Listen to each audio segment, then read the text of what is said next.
This location is in between Shillong and Badapani.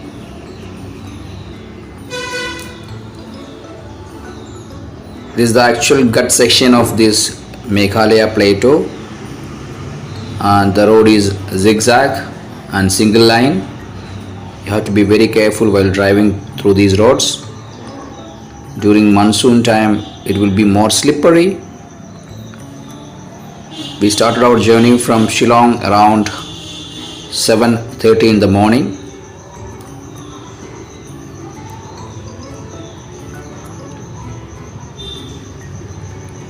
The traffic is not that much, especially in this area you will get a huge traffic, but today, since it is in the morning,